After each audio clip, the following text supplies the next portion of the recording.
What's good, Life and Poetry, or shall I say, greetings and salutations, Life and Poetry fam, and welcome back to the channel with your boy, your host, you guessed it, Marcus T, this guy, back with another video. Guys, Life and Poetry, I love you so much. We are back with another great video, guys. We're gonna keep this theme here going for this month here, right? But, guys, oh my gosh. We still kicking, we still going strong, right? Life and Poetry, we are almost at 250 subscribers. I know I've lost a few over the past couple of days, but it's all right. We're gonna get them back. We're gonna keep them back up here, right? The goal was 250 by the end of last month. We're gonna keep that goal as we push through this, and we're gonna keep setting goals so that we can have something to look forward to as we continue to grow and progress with this channel here. Remember, this is a family channel. This is a channel about love, support, community, and just overall, just self-love, you know, and encouragement most of all. So guys, if you want to be part of Life Poetry family, right, just go ahead, come on. The doors are open for everybody, right? But if you want me to do it formally, here it goes. So if you are new here, or if you have been here before and have not already done so, please do me a huge favor. Go ahead and smash that subscribe button so that you can be a member of the Life and Poetry family. And once that's done, go ahead and turn on that notification bell so that you can be notified every time we here at Life and Poetry drop a new video. Now we say we because you never know who's going to pop up here and grace us with their presence here at Life and Poetry, right? And once you've done that, go and give this video a thumbs up, guys. Or if you want to wait to the end of the video, and if you don't like it, give it a thumbs down. It's all love here at Life and Poetry, right? We're family. It's all love. Once you've done that, guys, go ahead share this video, guys, and comment down below any experiences you have or anything that relates to the topic. Or if you want to just start a dialogue and discussion, a dialogue discussion type in the comments down below, feel free to do so. The comments are open for everybody to discuss, to do whatever, to comment their opinion, their thoughts, their feelings, whatever it may be. Remember, family, we talk things through. That's what we do here. So now that all that's out of the way, right? The formality is done. So I wanted to do something a bit different here, right? So this month here, the month of March, I'm going to dive more into my disability treatment, stuff like that. We're going to reveal a little bit more as we continue to dive into here on the more testimonial side and more on the me just being open and transparent with you guys. Remember, that's what I'm here for. I don't want to hide nothing from you. My story is a story that needs to get out. And I'm not saying it for cloud or clickbait, whatever you want to call it. My story or my testimony is the true testimony of strength and overcoming. I know that many people have that type of testimony, and I won't take nothing from that. I love that type of testimony. People can say, I made it through the toughest situations in my life. You know, I'm just adding another chapter to the world's book of testimonials, if that makes sense. But mine is one for the record books. If I say so myself, and I'm not pushing that out there to make it seem like I'm better, my testimony is bigger or better than anybody's. I would never say that. You know, a testimony is a testimony, no matter how grand somebody may think it may be or how small another may think it is. A testimony is huge for me. You made it through. You have a testament to what you've been through, and you're not still there. You made it to that other side. Amen. Amen. We're not preaching today. We're not going to do a ministry video today.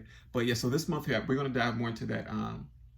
The entire month won't be about that, but majority of these videos here, I think the next 2-3 videos maybe about that.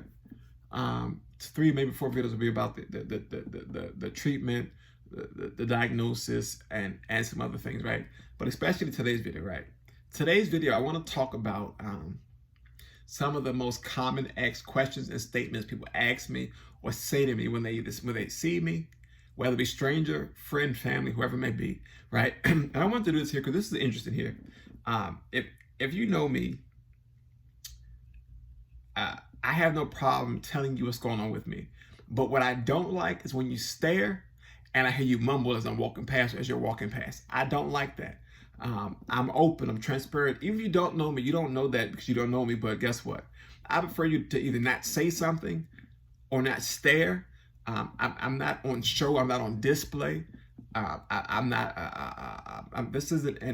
in an exhibit. I know I'm not in captivity. I'm a person. You look, speak, even if you just say hi, even if you don't know what to say, just say hi. Just say hi. Or if you got to get past me, say excuse me. Don't bump me because I'm on this walk. Trust me. Pull down. Pull down just a little bit. All right. Just say, excuse me. I will gladly slide out of your way. Yes, it's like I got skis on the back of my walker.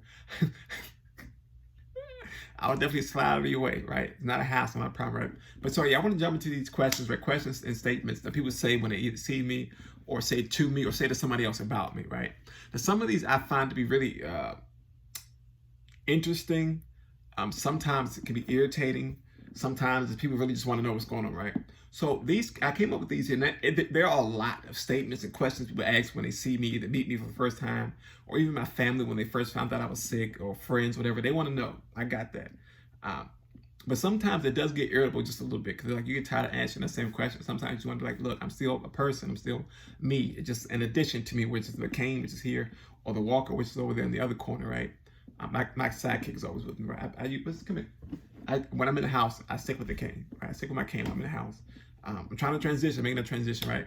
But so these questions and statements aren't in specific order. I just started jotting stuff down that I could remember people saying. Some stuff I block out for certain reasons, because some stuff is just like it's kind of hateful sometimes, or spiteful, and I don't really like those things too much. I don't like to dwell on those. But they are on the list. But we're gonna go through a few here. I got 8 right now. I'm gonna give you 8. I don't like odd numbers, so I chose 8 of them. Right, just a random pick. I chose 8 of them. So number 1, right? It's interesting. People come to me and they be like especially when they're a stranger, they be like, yo, so I don't mean to ask. I don't want to really be in your business, right? But what happened, right? Don't say to me you don't want to be my business and then ask what happened. Just simply say, oh my gosh, or say, I saw you and I was curious to see what happened. You know, you look such and such, or you know, why are you here? Just ask the question. Don't hit me with the I don't want to be in your business, right? That lets me know that you want to be in my business.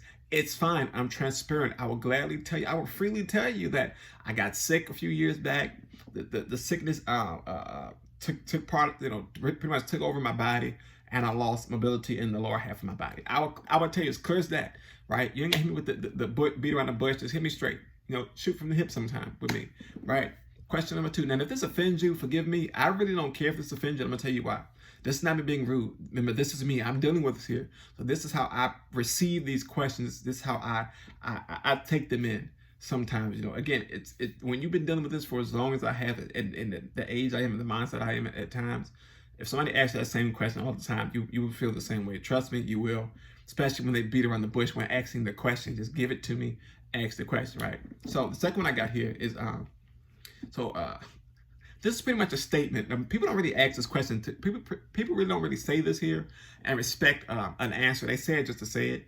But this one is this is probably one of my favorite. This is one of my favorites. When you see the older people out there, you're in the grocery store or something like that, or you're like out and about in the mall or something, and you see an older man or woman come to you, they're like, aren't you a little young to be using that walker? And I just smile and laugh at it, because it's like, yo, and one side it's like, okay, you know, they saying it, you know, trying to keep me uplifted, put a smile on my face. But sometimes people say it to be ignorant. Sometimes I've had situations where I was in a grocery store and an older lady came up to me. And I'm gonna say it. It was an older white lady came up to me and my wife, as I was in the grocery store, and I was trying to get the cart, you know, the scooter cart thing.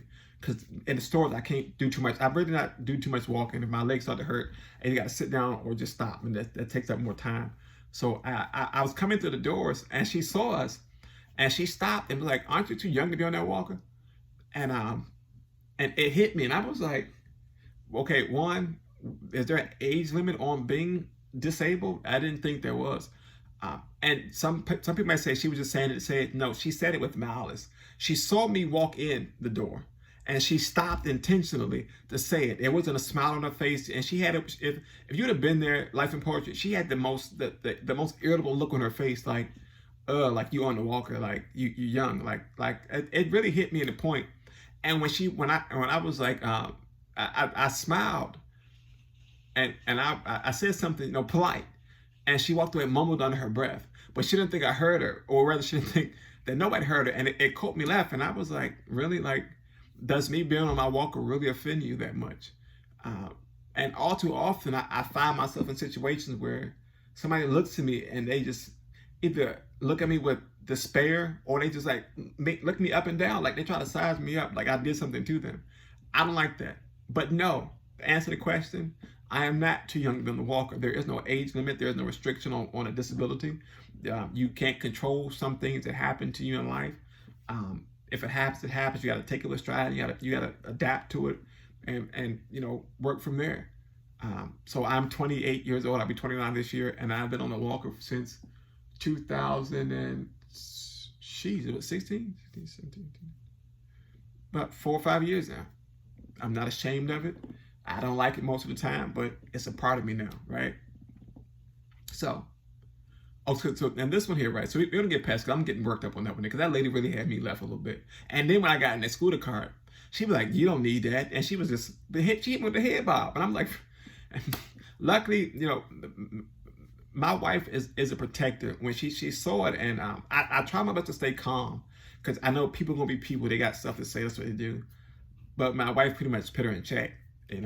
I mean, I love her for that. Because I guess me being peaceful a lot of times sometimes isn't the right thing to do. I guess I don't know. I like being peaceful. I don't like confrontation. But she really was coming for me, and I was just like, yo, it's not. There's no monopoly on a disability. There is no age limit. There's no restriction. There is no rule book. No saying you can or can't do this while you are dealing with a disability or disabled for whatever it may be. Right? But this next one here, this is probably one of my favorite statements people say to me. This gives me so much life. It gives me so much courage and just so much strength. When people tell me, you know what? And it's a specific word in here that gets me, and it's a blessing, right? It's a blessing, right? So the statement is, "You got this, young man. Don't give up," right? The young part is phenomenal, right? I'm young. I like that, right? I hate people call me old. They see the gray hair, they think I'm old. I'm 28 years old, guys. I'm not old. I have an old soul. I speak with an old diction. It's fine. It's an older rhetoric, I guess, an older way of speaking. I don't care, right? I like old school music, old soul, they say, but I'm young. All right? I'm still wet behind the ears, and they say I'm still a baby, my mama's baby, right? Literally, I'm the youngest of the family. But yeah, I love people who have that encouraging word, and they want to stop to give me that encouraging piece and let me know that, to not give up, to keep me, it keeps me pushing on. It keeps me moving in the momentum of saying, you know what, like, this person is right. No matter what they say here, I'm holding to what this person here is saying. This is motivation to me. The naysayer is going to speak. Like the lady in the store, they're going to speak. They're going to try to put you down, and they're going to try to size you up. But you got to know, at the end of the day, it's up to you to not give up. And when people see that I'm pushing, I'm trying, even when they see my face is like in so much pain because my legs be hurting a lot of times, I'm moving a lot, my legs are hurting, body start hurt, shutting down a little bit. But when they give me that don't give up piece, it's like, yo, you know what? You're right. I'm not finna give up. That's not going to happen. It doesn't happen at all, right? Yeah. So remember, these aren't in any order, right? These statements, questions are not in any order, right? And this is another one that really gets me, right? Well, it used to get me. It used to get me so. I've ran into a few people that have asked this before. I laugh at them, right? So the question is, why do you walk like that? If you know me personally, you know that because I don't have full control over both of my legs. Sometimes I get the goose leg or whatever. Or the crazy leg walk. And if you see me, if you're behind me, you see how my legs operate. They literally go sometimes like they flim flam. I can't control it. I walk the best that I can. On a good day, you see me, I'll have a steady stride, a steady pace. But when I'm trying to really get to a space, loosey goosey just a little bit. But I can't control it. I walk like that because I have, as medically speaking, partial paralysis in my lower extremities, so including my legs, and so primarily my legs, and it's just they sometimes have a mind of their own. I don't know what to do about it. I can't control it, but that's why I walk like that. So if you ever want to know why I walk like that, it's because of the disability. It pretty much inhabits the lower portion of my body, from my belly button down, basically. Yeah, so, and it's a funny walk though. It is. I can laugh at it now. At first I used to get irritated, but it's like, yo, you really judging me the way I walk? Like, I'm walking, right? I'm grateful I'm walking. I'm really okay. My legs flip flamming, flop flamming, I'm walking. I'm excited about me walking. I was in a hospital bed and I couldn't move without the doctor's help. I was in a wheelchair and I had to be pushed around until we started racing in the hospital. But I mean, them old people, when they see you in it, man, they want to keep your spirits lifted up. You find that you come across some people who really just are embracing and loving. And I had the pleasure of having people around me in the hospitals that I was in 2016, in the rehab facilities. And we used to have fun in those wheelchairs, right? Don't try it at home, right? But we used to have fun in those wheelchairs. Yeah. So yes, that's why I walk like that, because of the nerves in my leg, or the paralysis, or the partial paralysis of it all. Medically speaking, it hinders me from a little bit from control over my extremities, lower extremities. Now I do say this here, guys, the blood still works, right? Trust me, I'm standing on and I'm walking in healing, right? From the crown of my head to the soles of my feet. So don't get it twisted. I'm not standing on what the world says about me, right? Amen. Amen. We're not preaching today, though, right? Okay, and this is another a big question people ask me here. And I get this question a lot, because, again, you see my face, you see me stumble sometime as I'm walking and trying to do different things, or if I'm just moving real slow. So people ask me, it's a simple statement. It goes to a broad spectrum of things. Does it hurt? Primarily, my legs when I'm walking the line, stuff like that. Again, you asked me the question, I'm gonna be transparent with you. Yes, it does hurt. Sometimes it hurts worse than other times, but I still feel it. I feel tension every time I put a foot down. If I lift my legs up too long, from laying down, from sitting down, if I'm laying for a certain amount of time, from sitting in a certain position, it does hurt. But it's not like a hurt that like I can't get up and move or shake it off type of thing. It's one of those hurts that you can tolerate. It's not unbearable, but yes, it does hurt from time to time. And it's a good question to ask, because my face may say one thing, but my body be like, bro, you need to sit your butt down somewhere. My face be like, yeah, I'm gonna walk with you to the end of the street here. And the whole time my legs is like, nah, we gonna walk to this next block in this cement sidewalk here, and you gonna stop, catch your breath for 30 more seconds, keep pushing on like that. But yes, at times it does hurt. Again, more times, sometimes it hurts worse than other times, but it does hurt. I can still feel it, although the paralysis is there, or partial paralysis, whatever it is, it's there. I can still feel it. It does still hurt. The tendons and muscles still get tight from time to time.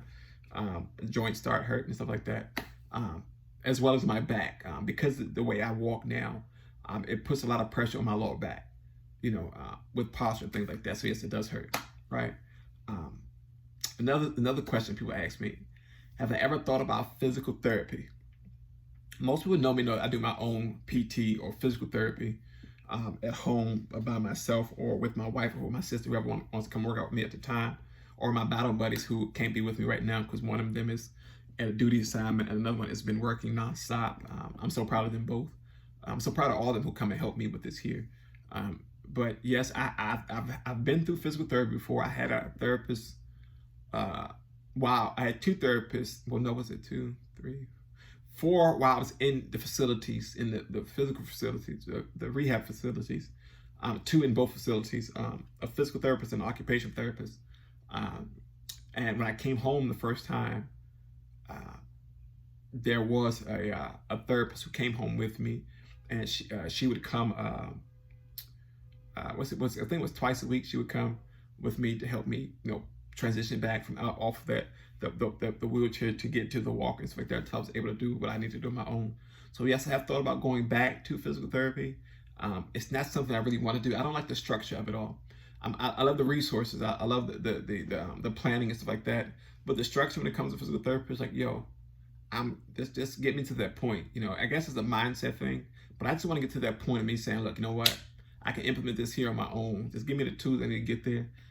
But in reality of it, the reality of it all is I may possibly sometime in the future, when COVID lifts, when the restriction lifts a little bit, I may reach out to a few companies to see if I can get another therapist either come to me, or I can go to their facilities, because I do want it. I don't always like working out on my own. Sometimes it's real lonely when you're working on your own, especially when you can't do what you're used to doing.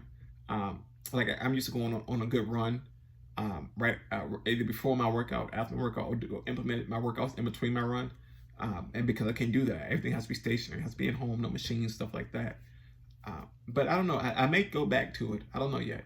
We never know what the future holds. But yes, I have thought about physical therapy. I have done physical therapy, and I'm thinking about either going back or just continue to implement it on my own. And I've been doing pretty good so far. I PT twice a week now. Pretty good so far. The next question is, are you ever going to walk again? Right? The short, sweet answer is yes. Yes, guys, remember the blood still works. I'm standing on God's promises that I will pick up my mat and walk. That's going to happen. Um, but and we got to also remember that it takes time to get to that stage there. Sometimes I do think that I may not walk again because it's been taking so long. It's been 5 years, guys. But I see the progress. You know, with progress comes change. With change comes growth. And that's what I stand on from time to time. I got to stand on understanding that it's going to take the time. But yes, I will walk again. When will that be? I don't know. I don't have I don't have the magic 8 ball that's going to tell me when it's going to happen. I just know that it's going to happen as long as I keep putting my best foot forward and keep doing what I've been doing when it comes to working out, making sure I've been exercising properly, eating sustainable meals to help me get my weight back up, and just being proactive when it comes to my overall physical treatments. Whether me PT on my own or, like I said, going back out to get that physical therapist. But yes, I'm staying on it. I will walk again. Truth be told, I'm walking now. I just have a device to help me, right? I'm not laying down. I'm not crawling around. I'm walking. Whether I have the walker or my cane, my legs are still moving step by step. I am technically walking. But one day soon, prayerfully very soon, that I'll be moving without both the walker and the cane, going on my 2-mile run in the morning time, coming back, finish my workout, give me some breakfast, hop in the shower, and getting the day done. Come back to talk to you guys here like some poetry, prayerfully someday soon. Prayerfully someday soon it can happen really, really fast, right? But yeah, so will I walk again? Am I ever going to walk again? Yes, I'm going to. I'm standing on it. I'm standing on a promise that I made to myself and that God made to me, right? Most importantly, the one that God made to me, right? I'm going to walk again. And this is the last one, number 8. This is a question here. And this one was strategically placed at the end. I know the rest of them were out of order, but this one was strategically placed at the end because this one is a bit more crucial to me as a person of faith, and as a person who understands people. And I say that because so the question is this here. Right, and it's rooted. It's a double-edged question, and I'll tell you why. But the question is, can I pray for you? Now, I'm going to say this here. You can get upset what I'm about to say. If it's not for you, I don't know what to tell you here. Or if you think otherwise, hit me up later and we can have a discussion about it. But can I pray for you?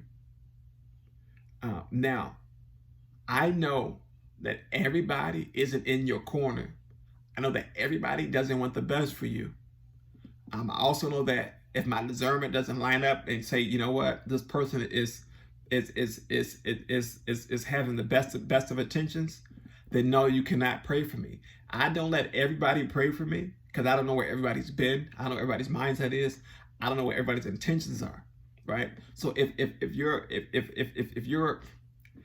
you aren't aligned with where I am in that moment there, spiritually, then no, you cannot pray for me, right? And I say that to you too, guys. Do not let everybody put their hands on you in prayer because you don't know what they're praying for or who they are praying to. Everybody doesn't want the best for you. I understand this when I say it. It may sound wrong. It may sound really rude and but trust me, somebody can pray for you and in the same moment, I can't my finger dry. Take your life just like that. All hell will break loose in your life because you let that one individual pray for you who's been practicing witchcraft in the corner, who's been doing this over here and doing this back there, and they solidified themselves in that. You can't put that on my life. I know I have the utmost anointing. I'm solidified in Christ Jesus, but I also know that guess what? Even the enemy comes to you and says those same things. The enemy has a sweet sound when he comes to you. So if your discernment my discernment doesn't say you know what you cool, no, I'm so sorry. I'm all for prayer. I love prayer. I accept prayer. But if you don't have the best intentions, and if I can see that in you, sometimes I miss it.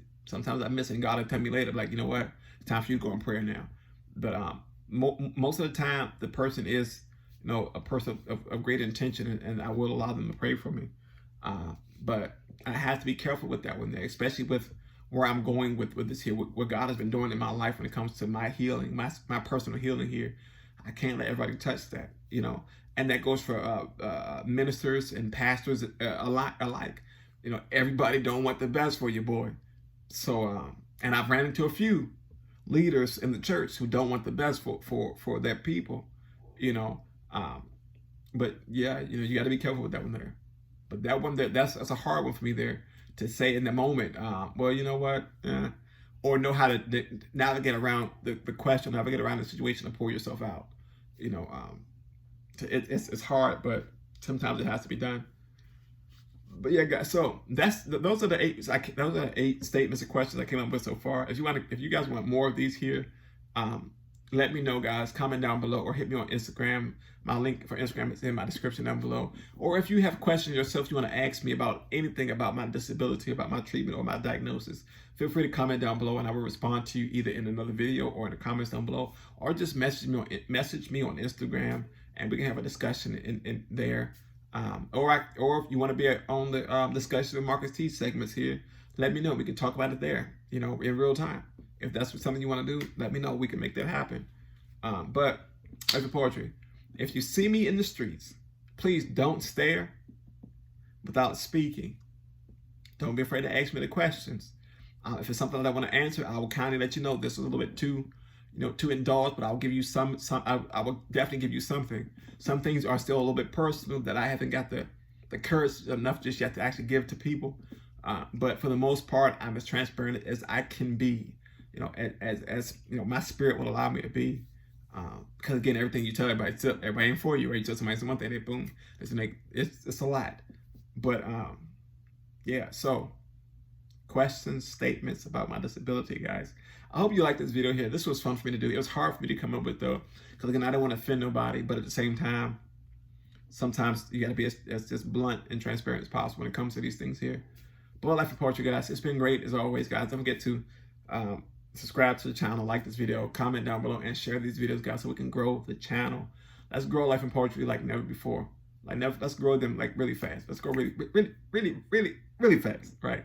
Let's grow really fast so we can build the family, and let's build this wonderful team here of people. Life in Poetry. This is your boy Marcus T. This guy saying I love you so much, and you are amazing and awesome. Don't ever let anybody tell you otherwise. Life in Poetry fam, I gotta go. So until next time, stay safe, be blessed. You know what it is. We out. Peace.